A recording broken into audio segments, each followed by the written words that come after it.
하겠습니다. 내 장래의 모습은 내가 지금 무엇을 믿고 있느냐에 달려있다, 이런 말씀이 있습니다. 내가 믿는 것 따라 내 인생이 만들어지고 내 얼굴도 만들어지고, 우리 믿음이 참 중요합니다. 오늘도 믿음으로 나오셨는데 하나님께서 저 귀한 믿음으로 우리 성도님들께 주시길 바라고, 좌우로 인사하실 때 믿음 충만하시기 바랍니다. 같이 인사하겠습니다. 오늘 아침에 생각할 주제는 거절이라는 단어입니다. 우리 인생에서 참 우리 마음을 아프게 하는 것이 거절입니다. 근데 이 땅에 살면서 우리는 너무나 많은 거절을 당하기도 하고 또 남들을 우리가 거절하기도 하죠. 그래서 이 거절을 어떻게 잘 주고받느냐, 거절에 대한 반응, 태도, 인생에서 너무 이제 중요하다고 할 수 있습니다. 오늘 본문의 배경은 예수님께서 세례 요한이 처참하게 죽임을 당한 후에 나라 분위기가 아주 안 좋았습니다.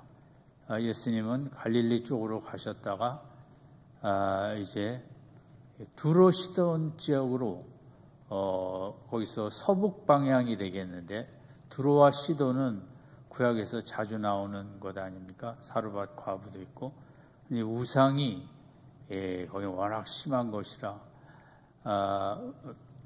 근데 이제 예수님께서도 복음서에 다 기록은 안 되셨지만 학자들은 사실 유대 땅을 이제 자주 떠났다고 말들 합니다. 예수님도 속상할 때가 있으셨고 외로울 때가 있으셨고, 말도 안 되는 역사의 현실을 바라볼 때 그 자리에 있고 싶지 않기도 했겠죠. 그럴 때 예수님은 요단 동쪽이나 게네사렛 위쪽이나 아니면 이제 두로 시돈 쪽으로 제자들과 함께 조용한 시간을, 한적한 시간을 가지려 생각보다 자주 가셨습니다. 예수님이 3년 사역 내내 유다 땅에서 쉬지 않고만 사역한 건 아닙니다. 상당히 많은 시간은 이렇게 뒤로 물러서셔서 조용한 시간을 가지셨죠. 우리의 삶도 마찬가지죠. 직장 생활이든 어떤 목회자도 마찬가지인데 뒤로 빠지고 싶을 때가 있고 사람들 보기 거북할 때가 있죠. 예수님도 그러셨는데 말을 하겠습니까? 인간인지라. 거절이죠. 진리에 대한 거절. 세례 요한을 무참하게 죽이고 이런 상황에 이제 두로 시돈 지역으로 가게 됐죠. 그런데 이제 두로 시돈 쪽으로 한 80여 킬로라고 이제 대략 더 할 수도 있지만, 근데 긴 거리죠. 우리가 걸어서 다니시니까. 근데 이 두로 시돈으로 가서 뭘 하셨냐? 아니, 주로 쉬시는 거죠. 조용히. 기도 생활도 하시며 묵상도 하고 그런 조용한 시간을 가지셨는데, 22절에 보니까 딸이 귀신 들린 가나안 여인을 만나게 됐다. 22절에 보면 내 딸이 흉악히 귀신 들렸다는 그 어머니를 만나게 됩니다.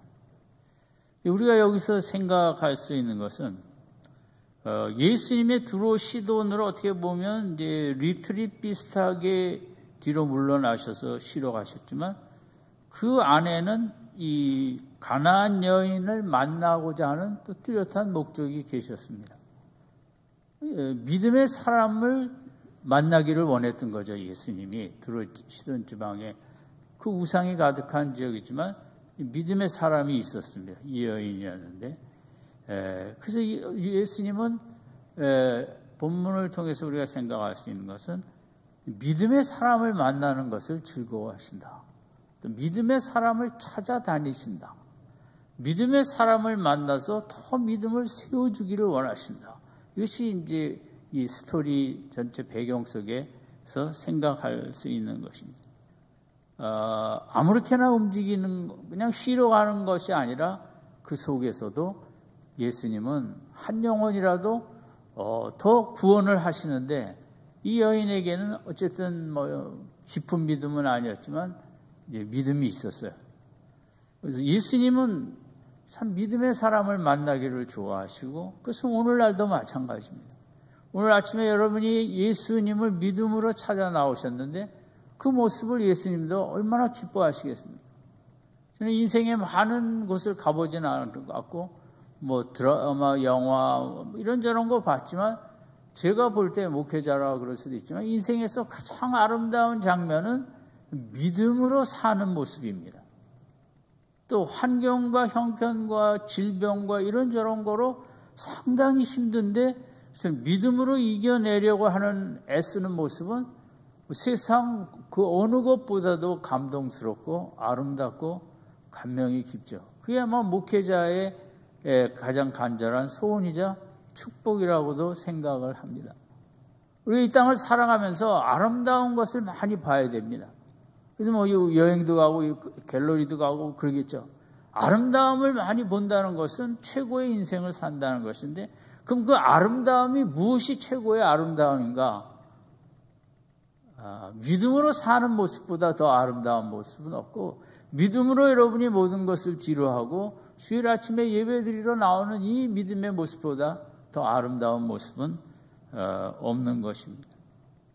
어쨌든 예수님은 이 믿음으로 힘든 흉악한 귀신 들린 딸과 사는 이 믿음의 여인을 찾아 여기까지 오셨고, 또 오늘 우리가 생각할 것은 그 여인의 믿음을 더 세워주시는 것입니다. 네가 믿음 있는 건 알겠는데 예수님은 더 깊은 믿음, 더 큰 믿음으로 우리 속에 그 믿음의 가능성을 더 개발시키고 또 끌어내고, 이런 우리가 믿음을 가졌죠. 예수님이 구세주라는. 거기서 머무르면 안 되고 그 믿음을 더 발전시키고 성장시킬 때 믿음이 커야 교회에도 하나님 나라의 일꾼이 되는 거죠. 교회 오래 다녀도 믿음이 없으면 일꾼은 될 수 없습니다. 그냥 뭐 교회 여러 가지 일들은 할 수 있지만, 예수님의 이 여인을 만나는 목적은 어떻게 해서든지 믿음을 더 속에 있는 믿음을 끌어내는 것. 오늘 아침에도 주님은 우리들의 심령 속에 있는 믿음을 더 끌어내서 개발시키고 발전시키고 향상시키고 성장시키기를 원하시는 줄로 믿습니다. 주님은 다른 걸 보지 않으십니다. 우리를 볼 때 더 그 믿음이 더 자라나야 된다. 내가 어떻게 하면 너의 믿음이 자라나게 할고 주님은 이제 늘 그 생각을 하시죠. 그래서 이제 이 본문을 우리가 잘 아는 본문인데, 그 여인의 믿음을 어떻게 더 끌어내시고 더 믿음의 사람으로 만들어내시고 믿음을 향상시킬 것인가, 그 과정이 이제 중요한데, 그 과정이 이제 거절이라는 과정을 통해서 이 여인의 믿음을 더 올바르게 강하게 깊게 끌어낸다는 것입니다. 22절에 보면 이 여인이 소리질러 예수님을 이제 온다는 걸 뭐 어떻게 할 것은 성령의 역사로 이렇게 저렇게 예수님이 이 여인 쪽으로 갔기도 했겠고 해서 이 여인과 예수님이 이제 가까이 만나게 되자 여인은 이제 주 다윗의 자손이여 나를 불쌍히 여기소서 하고 인생의 가장 소중한 때를 만났기 때문에 이제 간구를 열심히 했겠죠. 그런데 23절에 보면 예수는 한 말씀도 대답지 아니하시니, 이 부분 22절은 이 정도 문제와 또 이 여인의 믿음 때문에 찾아갔다면 빨리 해결해 주시는 게 좋은데, 예수님은 이 여인의 간절한 기도에 한 말씀도 대답지 아니하였다. 사실 이런 걸 왜 썼을까요? 마태는 너무 그 당시 그게 특이하게 기억에 남았기 때문에 예수님이 의도성을 가지고 이 여인의 기도를 거절하고 있기 때문에, 이 정도면 예수님이 얼마든지 쉽게 해결해 주실 수 있는 문제인데, 의도적으로 가만히 계시는 예수님의 모습이 이제 마태에게는 너무 잊을 수 없는 하나의 모습이었기도 했던 것 같습니다. 그뿐만 아니라 23절 뒷부분에는 제자들이 와서 청하여 말하되 그 여자가 우리 뒤에서 소리를 지르오니 보내소서. 제자들도 시끄러웠습니다. 여자의 소리가 뭐 아름다웠겠습니까? 살려달라는 절규였겠죠. 제자들도 예수님의 능력을 아니까 금방 해결할 수 있는 문제를 왜 이렇게 질질 끌고 거절을 하시냐, 예수님답지 않게. 예수님의 평소에 그 인자와 긍휼히 여김과 불쌍히 여김과 사랑에 비해서 좀 너무 앞뒤가 안 맞는 지금 반응을 예수님이 하고 계셨습니다. 제자들의 요청도 예수님은 거절하셨습니다. 그 정도면 그래 어디 내 앞으로 데리고 오라 해서 고쳐줄 수 있습니다. 세 번째는 24절에 예수님이 입을 열으셨는데 나는 이스라엘 집에 잃어버린 양 외에는 다른 데로 보내심을 받지 아니했다는, 상당히 냉정한 소리. 너와 나는 상관이 없다는 얘기거든요. 나는 이스라엘 백성을 위해서 이 땅에 왔지 그 이방 나라 또 우상의 나라를 위해서 내가 온 것이 아니다라는 그동안 침묵과 제자들의 간청에도 거절했는데 이번에는 예수님이 직접 너는 자격이 없다 딱 이렇게 돼버린 것이 예수님의 세 번째 거절입니다. 우리가 신앙생활하면 믿음이 좋으면 문제가 즉각 해결하고 그럴 때도 있습니다만은 그렇지 않을 때가 더 많죠. 또 우리가 받는 믿음의 훈련은 즉각 다 받으면 믿음의 훈련이 잘 안 됩니다. 오히려 이렇게 거절 속에 우리도 오기가 생기고, 아니 예수님이 나한테 이러실 수가 있나?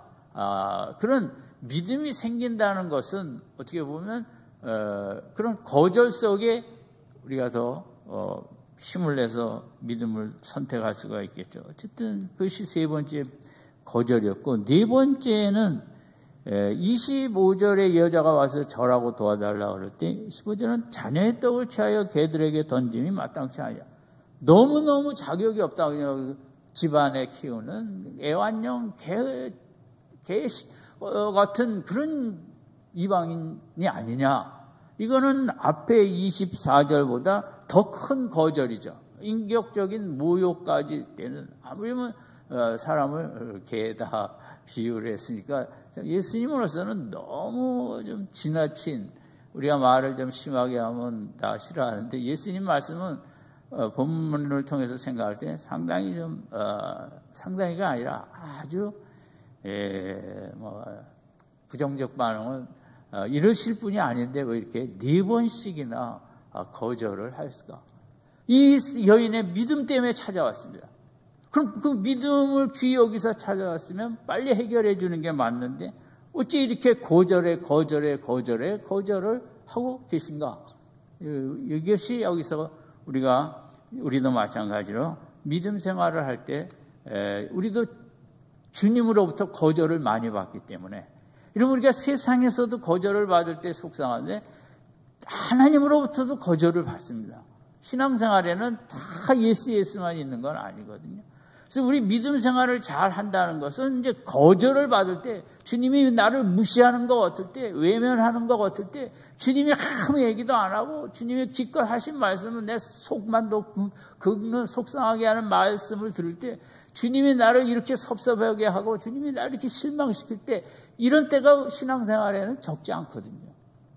정말 믿음의 사람들은 그렇게 속에서 믿음이 세워지기 때문에 우리 신앙생활을 그냥 믿기만 하면 다 만사형통은 성경적인 말이 아니라, 오히려 내가 믿음을 가졌더니 주님이 응답을 더 더디하시고 더 질질 끌시고 연기하고 미루고 사람 속이 뒤집히게 만드시는 분이 하나님이시기도 하거든요. 더 속상하라고. 우리가 그러나 이제 여기서 이 여인의 이런 거절 속에서 바람직한 믿음이 세워지는 그것을 생각해 보겠습니다. 이 여인에게 참 귀한 것은 22절에 나와 있는 예수님을 호칭할 때 주 다윗의 자손이라는 표현입니다.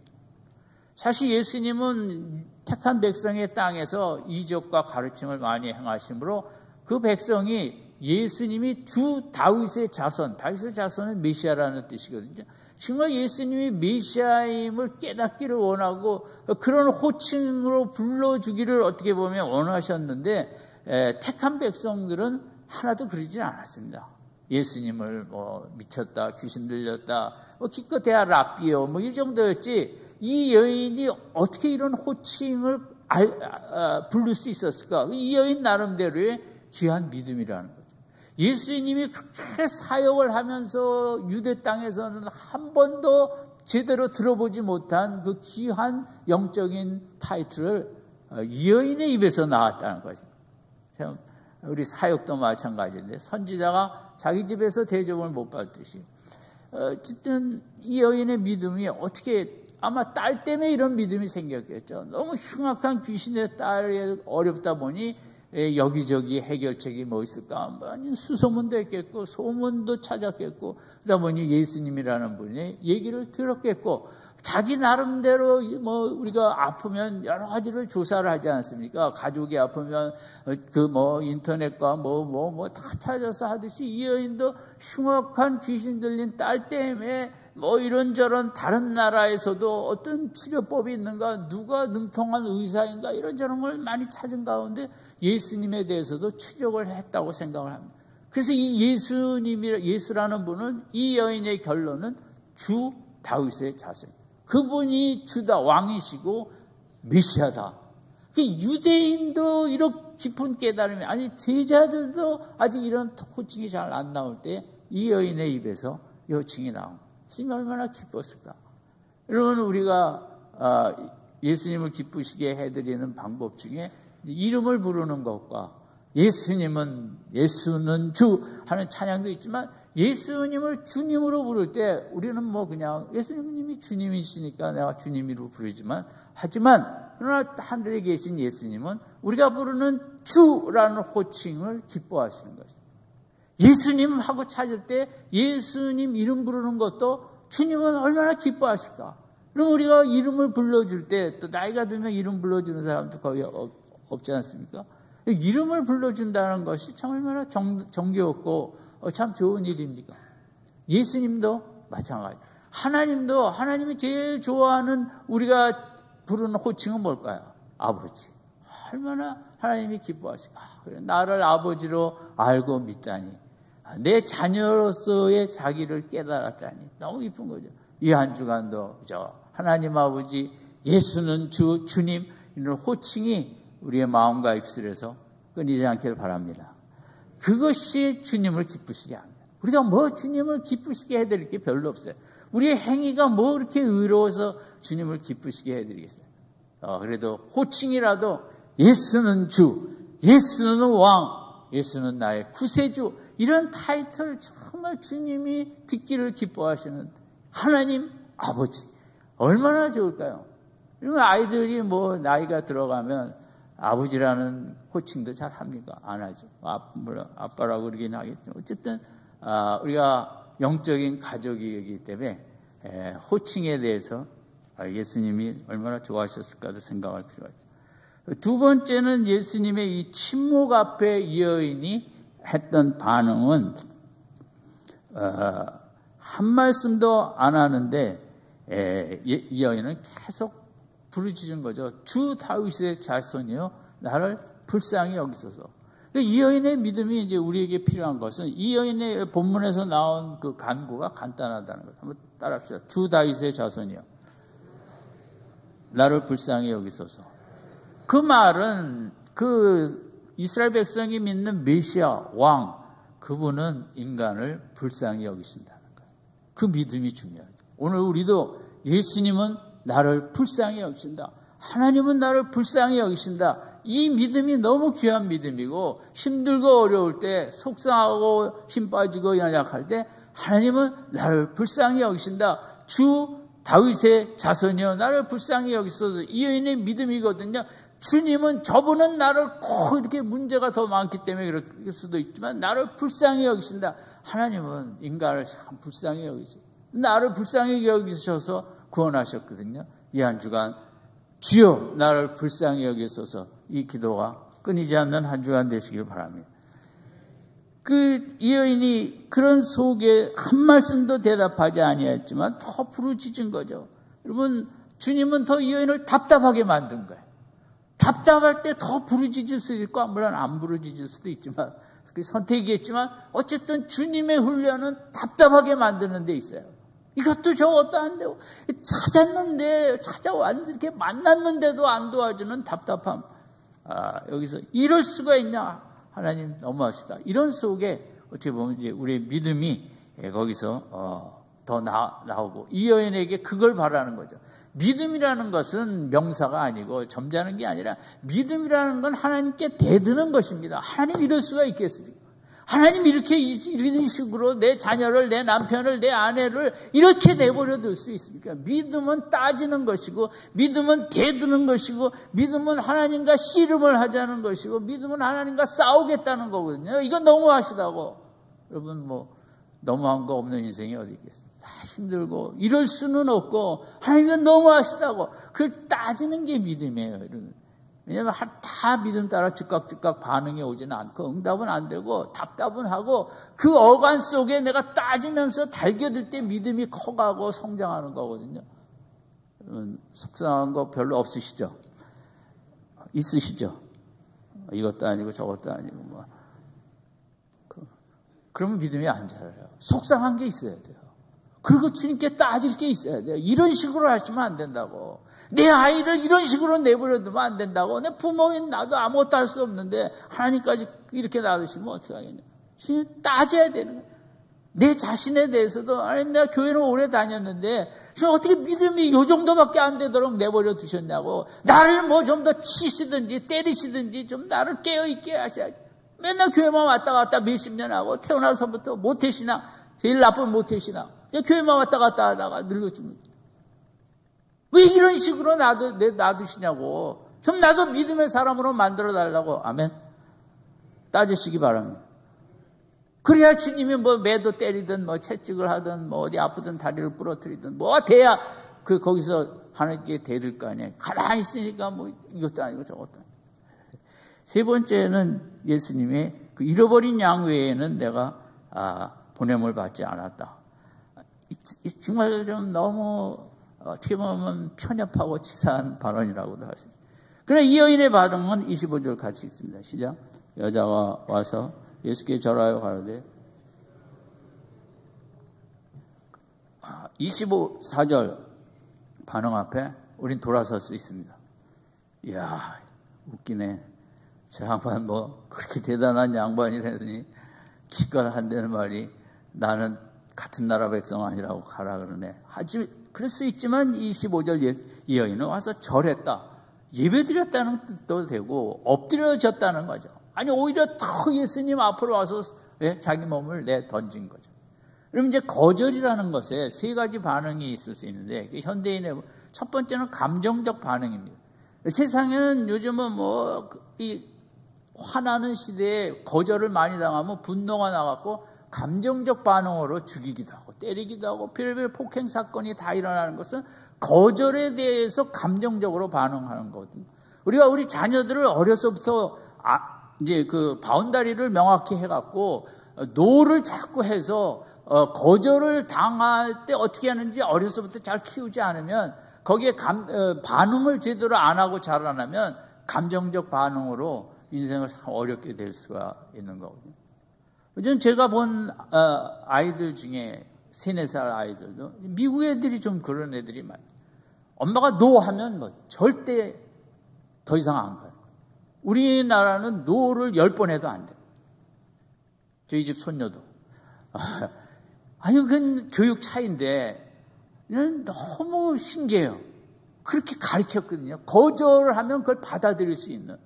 우리나라에 5살 난 아이가 장난감 안 사준다고 아파트에서 떨어져 죽은 적도 있어요.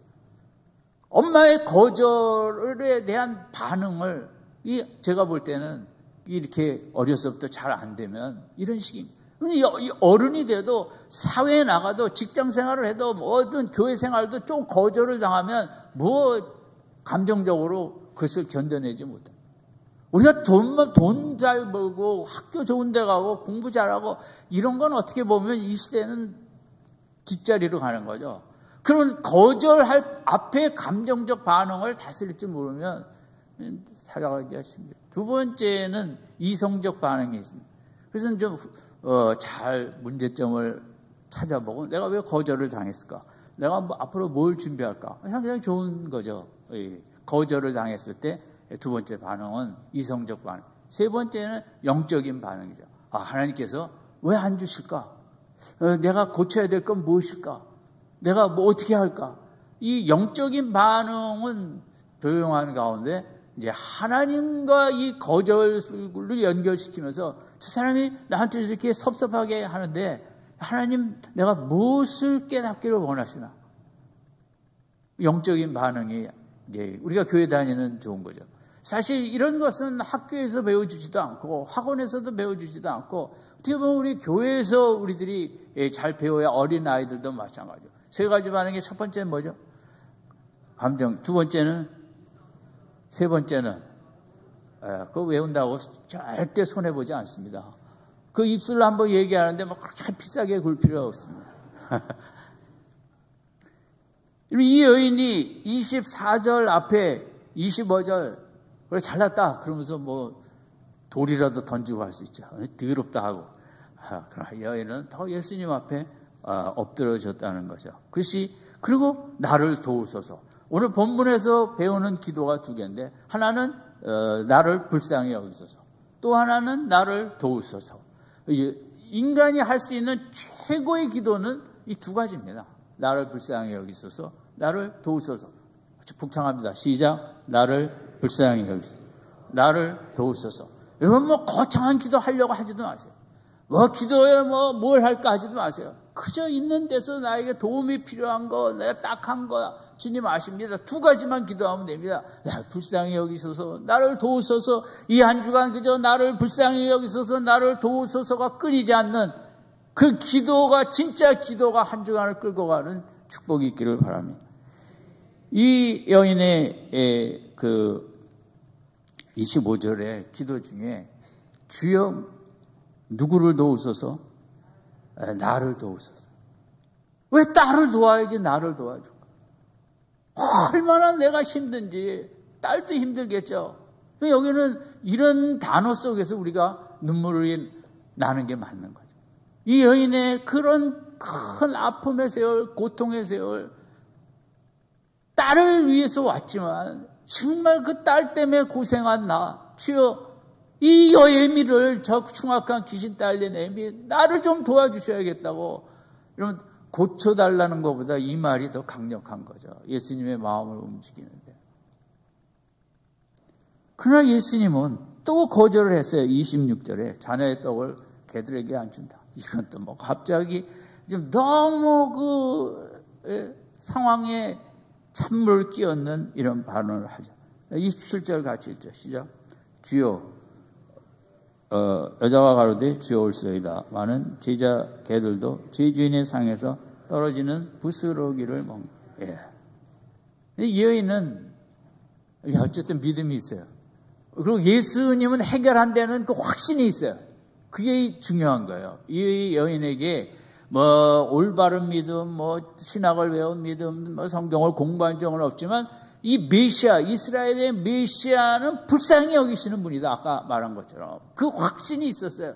이분에게서 뭐 땅 부스러기든 떡 부스러기든 이게 중요한 게 아니라 그 부스러기도 그 국률에 속하기 때문에 그것만도 받으면 된다라는 그 믿음이에요. 그러면 참 믿음이 대단하다는 게 뭐 별거 아닌 것입니다. 신학을 뭐 몇십 년 공부해서 대단한 게 아니죠. 주님, 하나님은 나를 불쌍히 여기신다는 믿음 하나만 갖고 있어도 어떤 신학 박사학이 10개보다 더 위대한 거예요. 아멘. 주님은 나를 도우시기 위해서 나를 구원하셨다는 이 믿음 하나만 확실히 갖고 있어도 그것은 뭐 세상 최고의 믿음인 거예요. 어쨌든 자격 앞에 다시 주님이 찌르기 때문에 이 여인이 움츠러들 수도 있지만 부스러기도 달라. 당신은 창조주 아니냐? 불쌍히 여기시는 분 아니냐? 하고 달려든 거죠. 여러분 이렇게 4번의 거절이 있었어요. 우리 신앙생활에 이 여인의 이제 반응이 거절 앞에 반응인데 오늘 집에 가셔서 본문을 좀 읽으면서 한번 생각을 해보시고, 첫 번째는 예수님 지독하시다. 두 번째, 이 여인도 지독하다. 믿음이 이 여인의 지독한 속에 나타난 믿음을 나도 가져야겠다. 왜냐하면 이 한 주간도 우리는 뭐 여기저기서 자존심 상하든 뭐든 거절을 당할 거거든요. 자식한테서 말 한마디 속에 거절의 느낌을 가질 수도 있고, 별의별 우리는 거절의 인생을 살아갑니다. 거절에 반응할 줄 모르면 이 시대가 말하는 많은 정서적인 정신적인 아픔을 겪게 됩니다. 이 한 주간 많은 거절이 다가올 때 여인을 생각하며 세 가지 반응이 있잖아요. 절대 내 감정적인 반응을 안 하겠다. 두 번째, 세 번째, 이성적으로 또 영적인 반응으로 내 믿음을 더 향상시켜야겠다. 이런 결단이 이 아침에 필요하고, 이 여인의 이런 믿음을 결국은 예수님이 이끌어낸 거죠. 이렇게 거절을 통해서. 여러분, 이 여인이 믿음을 가졌다기보다는 주님이 자꾸 거절을 하면서 이 여인은 더 믿음을 갖고, 주님 거절하고 믿음을 갖고, 우리가 생각할 때 이 여인이 마지막까지 이런 믿음이 올 수 있도록 더 큰 믿음, 처음보다 더 귀한 믿음이 된 것은 그 예수님의 의도적인 거절 훈련이 있었기 때문에 이렇게 됐다는 거죠. 그래서 거절 당할 때는 어떻게 보면 영적으로는 다 훈련에 해당하고, 그러게서 말미암아 내가 내 믿음이 커져야지. 그래서 커지는 사람은 없습니다. 책 좀 읽어갖고 믿음이 커져야지. 그것도 안 됩니다. 이런 삶의 거절의 아픔 속에서 우리가 이렇게 거절의 훈련을 받고 나갈 수 있죠. 여러분, 성경에도 요셉은 형들의 거절, 십몇 년 고생했죠. 다윗도 장인의 거절, 십몇 년 쫓겨다녔죠. 모세는 동족의 거절, 40년 광야 생활을. 선지자들도 다 거절을 수없이 당한 속에 예수님마저도 마을 사람, 가족들, 고향 사람, 동족에게 다 제자들에게까지도 마지막에 거절, 십자가에서 그 처절한 거절을 체험하시고, 하나님 아버지로부터 어찌하여 나를 버리시나이까, 죄악이 되었기 때문에 하나님으로부터도 거절을 당하는 예수님 이 땅에 오신 것이 어떻게 보면 그 끊임없는 거절을 받는 그런 사역이 예수님의 사역이라고. 시편 1편에 우리가 오만한 자의 죄인의 자리에, 악인의 자리에 앉지 않은, 우리가 또 거절할 거는 철저히 거절을 해야지 복 있는 사람이 되는 거예요. 이 한 주간도 내가 거절당할 때 반응도 중요하고, 내가 뭘 거절하며 살 것인가. 어떤 사람이 회사가 너무 잘 되니까 주일날도 나와서 일하라. 요즘 그런 회사 없지만 저희가 다닐 때도 주일날 회사도 자꾸 나오라 그래갖고 안 나갈 수도 없고 나왔던 기억이 있습니다. 그래서 이 사람이 너무 신앙이 굳으니까 나 회사 그만두겠다. 주일날 나 일 못하겠다. 근데 사장이 그래? 그럼 나가. 하고 사장이 거절을 했습니다. 이 여자 남자가 나와서 이제 홀로 있는데, 이 사장에게 어느 날 증권회사에 사장이 찾아와서 사람 하나 소개해달라. 좀 확실한 사람 하나 소개해달라. 이 쫓아낸 사장이 가만히 생각해 보니까 자기가 쫓아내고 거절했던 그 청년이 확신한다는 거죠. 자기 뜻에 따라, 신념에 따라. 그래서 자기가 쫓아낸 사람, 거절했던 사람을 이제 그 친구에 소개를 해줬다는 것입니다. 그래서 거기 가서 오늘 확실하니까 또 동관계에 이게 왔다 갔다 하면 큰일 나니까. 그래서 큰 일꾼이 됐다. 우리 인생은 거절할 것을 또 거절하고, 그 속에 역사가 있는 거죠. 다니엘도 우상에게 드린 거 안 먹겠다 거절했기 때문에 하나님이 도우시고 얼굴이 환한, 우상에게 절 안 하겠다 친구들이 거절했기 때문에 풀무 뿌려 들어갔지만 또 하나님의 힘과 함께하는 그런 살아나는 역사. 그건 다니엘의 사자고도 맞아. 우리가 인생이라는 게 거절할 건 잘 거절하고, 거절당할 때는 잘 반응을 해 나가는 게 우리 참 필요한 인생이고, 이 한 주간 이 양적 면에서 부족함이 없이 힘있게 거절할 건 거절하고, 또 거절당했을 때도 거기에 대해서 합당한 반응을 하면서 아름답고 행복한 한 주간을 나아가시기를 주님의 이름으로 축원드립니다. 기도하겠습니다. 하나님 아버지, 우리는 많은 거절의 아픔을 주고받으며 이 땅을 살아갑니다. 그러나 그 거절 속에 예수님께서 이 여인의 믿음을 훈련시키고 더 귀한 믿음으로 세우시고 문제도 해결해 주신 것을 바라보며 우리가 세상의 거절도 힘든데 때로 하나님의 거절을 당할 때 낙심치 아니하고 끝까지 하나님 앞에 나아가 간구하고 매어 달려 이 여인에게 나타났던 믿음과 축복을 누릴 수 있도록 함께하여 주시옵소서. 예수님의 이름으로 기도드립니다.